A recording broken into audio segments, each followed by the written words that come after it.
آج کل میرے خلاف ایک پورا ایک جو ہے نا گروپ سرگرم ہوا ہوا ہے, اور وہ گروپ میرے بیانات نکال کے جس میں یہ کہہ رہا ہوں کہ حاکم ظالم ہو یا عادل ہو, ہر صورت میں آپ نے اس کی اطاعت کرنی ہے, آپ اس کے خلاف خروج نہیں کر سکتے. اس میں حدیثیں بھی پیش کر رہا ہوں, کسی کے پاس حدیث کا جواب نہیں ہے, بس بزدلی کے تانے کہ یہ بزدل ہو گئے ہیں. بھائی ہم بزدل نہیں ہو گئے, ہم اسٹیٹ کو بچانا چاہتے ہیں. حاکم کی اصلاح میں ایسا کام کرنا جس سے اسٹیٹ کے ٹکڑے ہو جائیں, بے گناہ لوگ قتل ہونا شروع ہو جائیں. یہ حرام ہے, ناجائز ہے. میں نے نہیں حرام قرار دیا, پیغمبر صلی اللہ علیہ وسلم نے اس عمل کو حرام قرار دیا ہے. تبھی صحابہ, تابعین, تبع تابعین نے حاکم ظالم ہو یا عادل ہو سب کو برداشت کیا ہے, سب کو برداشت کیا ہے. اور حاکم کی ڈیفینیشن کیا ہے؟ یہ کہتے ہیں یہ حاکم تھوڑی, ہم ان کو حاکم ہی نہیں مانتے جو آج کل حاکم چل رہے ہیں. آپ کے ماننے نہ ماننے سے حاکم متعین نہیں ہوتا. حاکم کی ڈیفینیشن یہ قوت نافذہ ہو, پاور ہو اس کے پاس, وہ اپنے آرڈر کو بذریعہ طاقت منوا سکتا ہو, از کالڈ حاکم. چاہے وہ میرا سلیکٹڈ ہو یا سلیکٹڈ نہ ہو, جائز طریقے سے آیا ہو یا ناجائز طریقے سے آیا ہو. اس پہ یقیناً بحث ہوگی کہ ناجائز طریقے سے آنا غلط ہے, نہیں آنے دیا جائے گا. آ گیا تو اب کیا ہوگا؟ اب اطاعت کی جائے گی. یہ میں نہیں کہہ رہا, یہ قرآن و سنت کہہ رہا ہے, حدیثیں کہہ رہی ہیں. آپ پڑھ لو جا کے حدیثیں.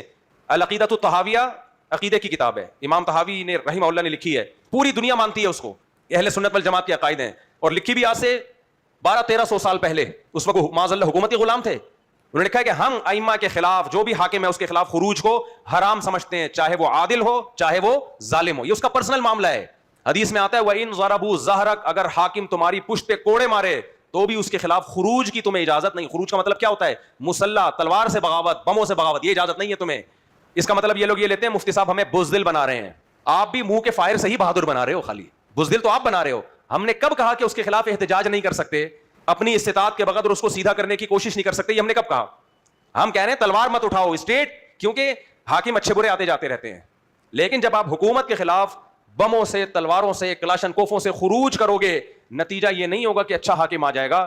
نتیجہ نکلے گا آپ کی اسٹیٹ ٹکڑوں میں تقسیم, اور بین الاقوامی طاقتیں اس کو ترنے والا بنا لیں گی. یہ آپ کے قبضے میں نہیں آئے گا. یہ ایسا پھل ہے درخت پہ چڑھ کے جس کو آپ توڑ تو رہے ہو, لیکن نیچے بالٹی کسی اور نے رکھی ہوئی ہے. یہ ٹوٹ کے آپ کی جھولی میں نہیں, یہ کس کی جھولی میں گرے گا؟ یہ غیروں کی جھولی میں گرے گا. یہ تو یہ پیغمبر صلی اللہ علیہ وسلم کی حدیث ہے. چاہے سعودی عرب کی حکومت ہو, بادشاہت ہے, اس کے خلاف تلوار اٹھانا ہم جائز نہیں سمجھتے.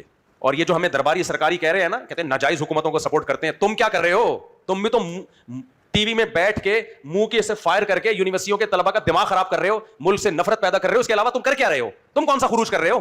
یہ خروج ہے ٹی وی میں بیٹھ کے بیان دینا, سوائے اس کے کہ ینگسٹر کا ذہن خراب کرنا, ملک سے محبت کے بجائے نفرت پیدا کرنا. اس کے علاوہ کچھ بھی حاصل نہیں ہے اس بحث کا. تو جو اسلامی ملک رہ گئے ہیں, خدا کے لیے ایک خلیفہ پہ جمع کرنے کے لیے اس لیبل سے ان کو تباہ مت کرو. جتنے خلیفے ہیں مارکیٹ میں اتنے رہنے دو, جتنے بچے ہوئے ہیں نا کنٹری, ان کو بچاؤ.